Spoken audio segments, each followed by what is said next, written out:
तो फ्रेंड्स कैसे हैं आप लोग। फ्रेंड्स मेरा मानना यह है कि आप लोग को वही वीडियो प्रोवाइड कराया जाए ताकि आप लोग इंटर एग्जाम में किसी भी प्रकार का प्रश्न जो है ऑब्जेक्टिव या सब्जेक्टिव छोड़ नहीं पाए, क्योंकि इस चैनल पर आपको ऑब्जेक्टिव और सब्जेक्टिव दोनों ही प्रकार के क्वेश्चन देखने को मिलते हैं।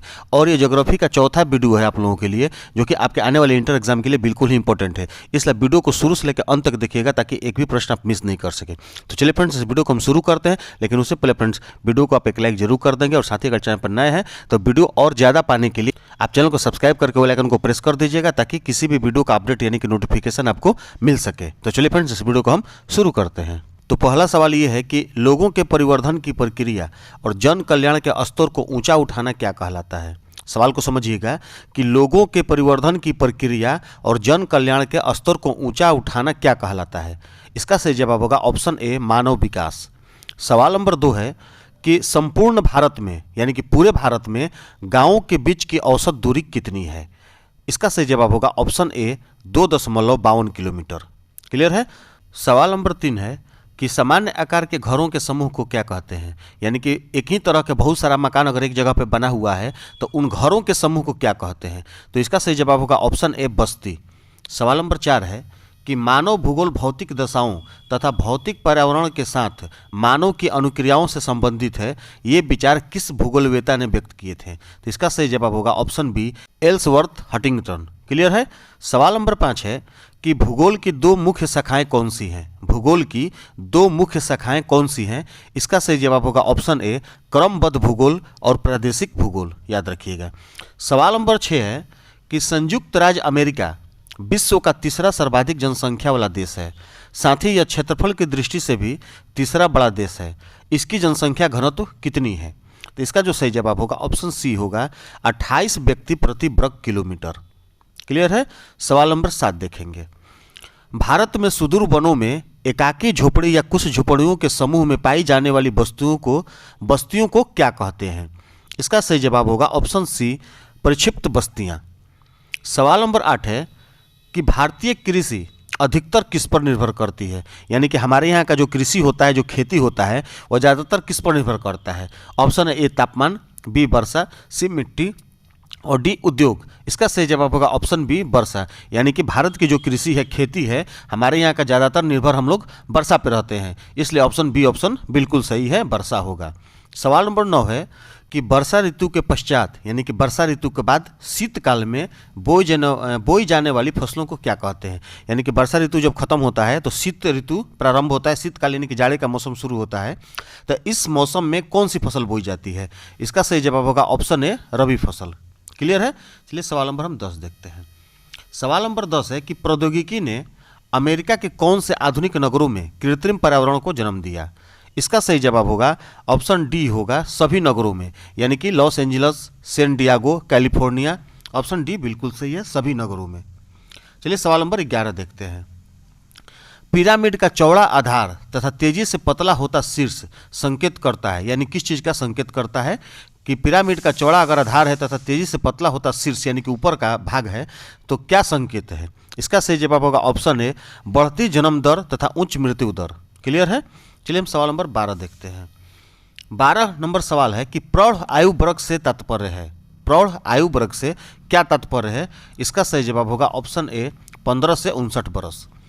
सवाल नंबर 13 है कि निम्नलिखित में से कौन सा देश उच्च मानव विकास वाला नहीं है। यानी कि ये जो 4 ऑप्शन दिया हुआ है, नॉर्वे, अर्जेंटीना, जापान और मिस्र, इसमें से कौन ऐसा जो देश है जो उच्च मानव विकास वाला नहीं है। तो इसका सही जवाब होगा ऑप्शन सी जापान। सवाल नंबर 14 है कि 50 सेंटीमीटर से कम वर्षा वाले क्षेत्रों में या जल सिंचाई रहित प्रदेशों में किस प्रकार की कृषि की जाती है। ऑप्शन ए नम्र कृषि, बी शुष्क कृषि, सी आधुनिक कृषि और डी पारंपरिक कृषि। इसका सही जवाब होगा ऑप्शन बी शुष्क कृषि। सवाल नंबर 15 है हीराकुंड बांध किस नदी पर बना है। Option A Son, B Mahanadi, C Subarnarekha और डी कोसी। इसका सही जवाब होगा ऑप्शन बी महानदी। सवाल नंबर 16 है कि 1999 से 2000 में कुल सिंचित क्षेत्र कितना था। यानी कि 1999 से लेकर के 2000 इस बीच में कुल सिंचित क्षेत्र कितना था।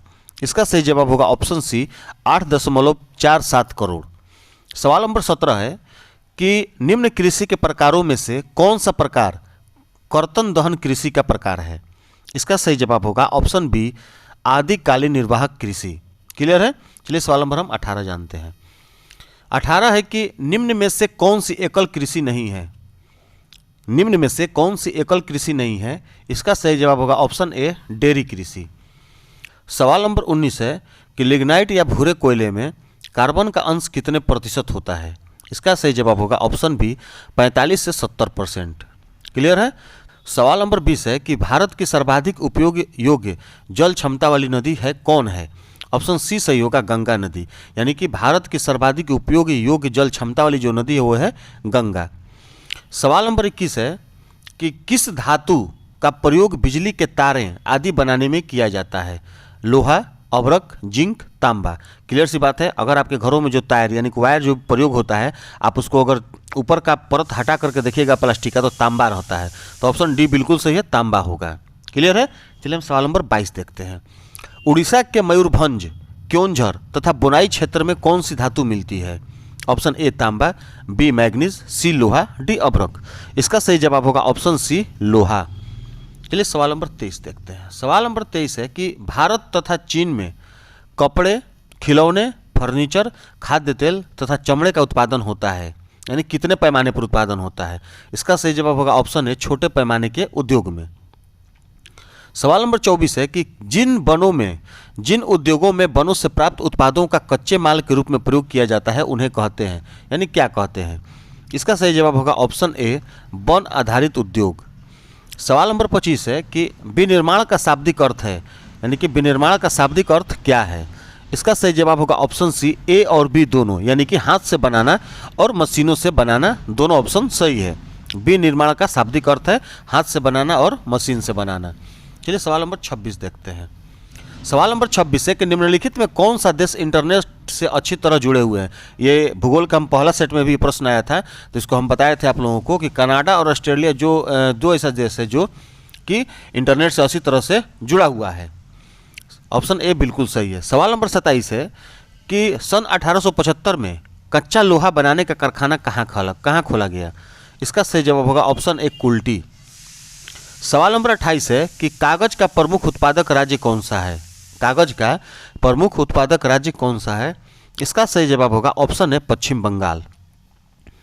सवाल नंबर 29 है कि भारत में चीनी मिलों की संख्या कितनी है। भारत में चीनी मिलों की संख्या कितनी है।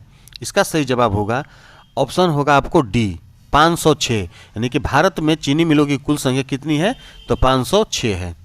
चलिए सवाल नंबर 30 देखते हैं। संसार के प्रसिद्ध वैश्विक नगर निम्नलिखित में से कौन सा है।